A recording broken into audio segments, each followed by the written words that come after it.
All right, check this out. On screen now, you see the names, faces, and words of the quote-unquote young Republicans who were caught in a group chat 24 hours ago using Nazi language, literally talking about sending their opponents to the gas chambers. Now, just to point this out, despite the group's name being Young Republicans, they're not actually all young. I mean, relative to the old Republicans, sure, but a lot of them are 30 years old, 32 years old. One of them is even a state senator. A lot of them brag about being political advisors to high-up campaigns. So these aren't just 20-year-old students. A lot of people on the right are trying to say, why are liberals so mad at 20-year-olds for having fun? First of all, what's fun about sending enemies to gas chambers or saying stuff like that, or using the words, quote-unquote, the watermelon people carving watermelons. This is just pure racism, by the way. I don't usually say this stuff, but I'm reading their words on screen. He uses the F slur, the N slur. These are all white people in these group chats. And the reason I'm making this video today is a fewfold. The reactions coming from the Republican Party over the past 24 hours shows that this party is cooked. Not only did they not condemn these texts, but they decided to unify around these people. Just to go back to this. Just so you know, this isn't doxing people. Doxing is digging up someone's personal information and revealing it to the internet. No.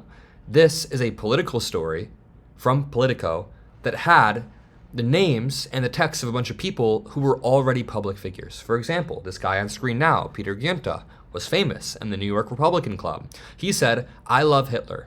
Everyone that votes no is going to the gas chamber." I mean, this isn't a joke at this point. And even if somebody were to try to argue to me, which I've had people online say that it is a joke, what kind of absolute idiot texts this stuff in a group chat? I'm going to wager that this guy actually just loves Hitler and that he actually believes this stuff. What about this guy? Said, "Can we fix the showers? Gas chambers don't fit the Hitler aesthetic." Boom, they're dead. Right here, 1488, shorthand for Hail Hitler. Trump's too busy burning the Epstein files. Okay, that second one might be a little bit true. This one says, "She just didn't bathe often." You're expecting the Jew to be honest. These are the people who think they're the master race. Listen, I'm not one to make fun of somebody else's appearance. I have flaws too. Everyone has flaws. That's not my intention here, but you can't claim that you're the master race when you look like this. Get out of here. Or this person said the N-word multiple times and then said, "Would he like some watermelon and Kool-Aid with that?" It's just disgusting racism. This is not the type of This is insane. You want to know what my friends as you jokes are when we play Xbox or whatever? Like back in the day, we used to say really like disgusting stuff like, "Oh, kill yourself. Nobody likes you." Like stuff about their moms or whatever. Like there's ways to be edgy. This is not that. This is a new wave of right-wing Nazism that seems to be infiltrating the Republican Party. Now, Matt Walsh said, quote, "The right doesn't stick together. That's our biggest problem by far. Conservatives are quick to denounce each other, jump on dog piles, disavow, attack their allies." Just read the wording here. You're calling these people your allies. You're calling these Nazis your allies. He then says, "I said a few weeks ago that we all need to band together in the wake of Charlie's death, and the answer I got from a lot of people on the right was basically no. Well, okay then, guys, let's lose." I'm sorry, but you're going to lose even harder if you guys genuinely embrace this open gas chamber type of rhetoric, number one. Number two, why are you calling these people your allies? We then see Steven Crowder try to equivocate and muddy the waters. He says, Democrat Jay Jones texted about fantasizing, murdering children. Young Republicans made jokes in private messages. That is dishonest. These weren't just young Republicans. These were people who were operatives. These were state senators texting these things. And Democrat Jay Jones has been condemned. His words have been condemned by every Democrat. Even his running partner has said, "I would not have said those words." And by the way, if you're wondering where I stand on that, I think what Jay Jones said was beyond the pale. I think that when you're running to be the highest criminal prosecutor in the state, the attorney general, you have to be careful with your words. You can't be saying you openly want your opponents to die. It's not rhetoric that you can be using. Now, I can still differentiate between Republicans and Democrats. Republicans are the ones who use way worse rhetoric coming from the top down. People like Donald Trump, people like J.D. Vance, Stephen Miller, Elon Musk. They've said things 100 times worse than Jay Jones. So don't think I'm trying to both sides this. I'm just saying I have a standard myself, and Jay Jones kind of went below that standard. Micah Our lead policy advisor then points out, quote, young Republicans made jokes in private messages? Incredible levels of gaslighting going on. And he's right. It says, one of the young Republicans is literally a state senator. Others were party officers. Also, they didn't just make jokes. They expressed pure, unadulterated Nazi ideology. To break this down further, I'm going to bring in Isaiah Martin, who is running in Texas's 18th congressional district. If you want to hear a few young dudes talking about the situation, stick around till the end, drop a like, subscribe, and watch. Isaiah, how you doing today? Doing good, man. It's good to be here. Great to see you. First of all, you've been killing it throughout your entire campaign. I have seen you just absolutely smash a bunch of Republicans. You can find all of Isaiah's campaign stuff in the description below. But there's a story that I think we'll be able to talk about in a unique way. 24 hours ago, we got this Politico article about young Republicans in these group chats. And I guess young Republicans is not really how you want to describe it because some of them are in their 30s. One of them was a state senator. These people are spreading vile Nazi rhetoric, and now the leaders of the Republican Party are failing to condemn it. Now, as young dudes, we've kind of grown up.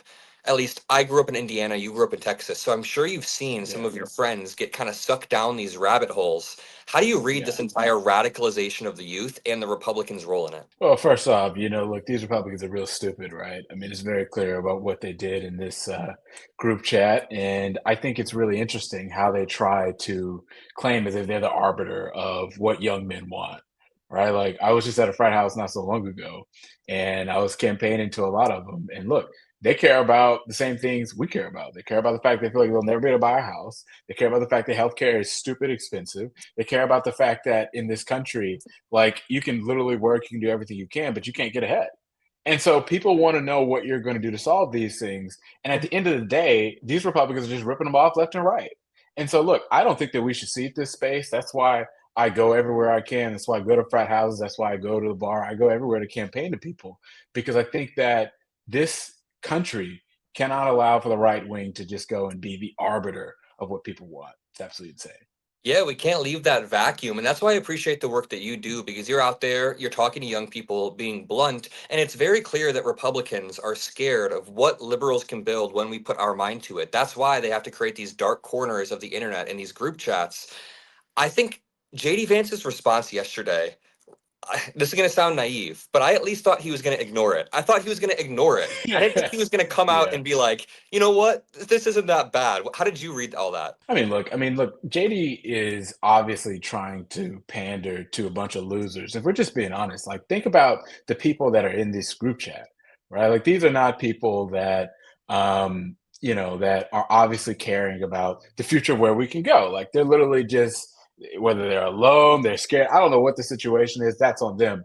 But JD Vance is trying to go pander to people like that. I think that our party needs to go and focus more on the folks that are legitimately being crushed by our economy right now because Trump made everything so much worse. It sucks. The job market sucks. I was just talking to somebody not so long ago, and he was telling me that he was waiting literally 8, 9 months to go find a job, despite the fact that he had a great GPA, all of these things. We need to go forward and get this country moving forward.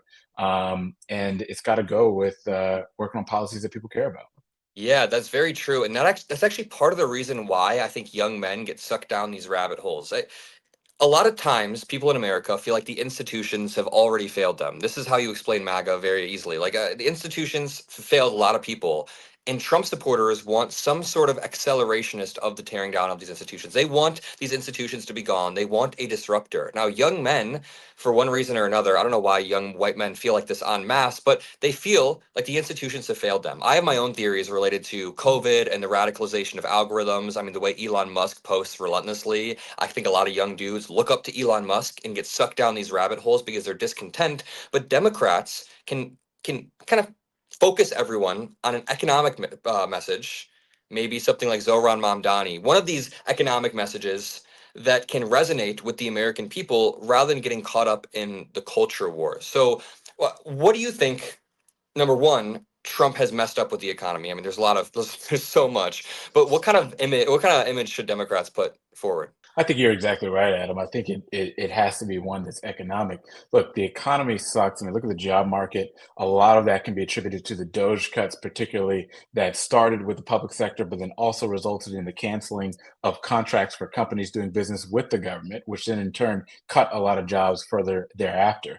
I think what people want to see is an acknowledgement that the status quo is certainly not working. The housing has been expensive in this country for a long time. The job market has needed to get better. But ultimately, what we need to talk about is how Republicans are making things worse and how we're going to make things better. Right. So we do support, incentives for companies to go forward and hire folks right here in this country. We support making sure tuition free community college is a thing to where if you lose your job, you can go get training to go get into another one. We support things like guaranteed health care, so you're not having to go pay these ridiculous prices over and over and over again, and spending less time with your family, having to work a second job, and all those things as a result of that. So I think our message has to be about how we're going to save you money, what we're going to do to fix your real issues. And every single time a Republican, like the stupid dorks that was in that group chat, comes up with something stupid, we say, look, they're focused on all this culture war bullshit. We're focused more on how we're going to make you money, how we're going to make your life better, how we're going to say one day we're going to build so much housing, have a housing revolution in this country so you can go forward and buy your first home. That's what Americans care about. And so, not what these idiots on the Republican sides are spewing out. We just have to be better in our approach and our messaging. And I think we'll be successful. I like that a lot. A very substantive message from Democrats can trounce the culture war that the right wingers are using. And you see that. You see examples of that across the country. And we're fully behind you, Isaiah. So thank you for coming on the show. I really do appreciate chats like this. And let's do it again in a week or two. Let's do it. Look, we got a big election coming up. Early vote starts right here next week in the 18th Congressional District. Election day is on November 4th. If folks want to get involved and support our campaign, they can at isaiahmartin.org. It'll be in the description below. Thank you.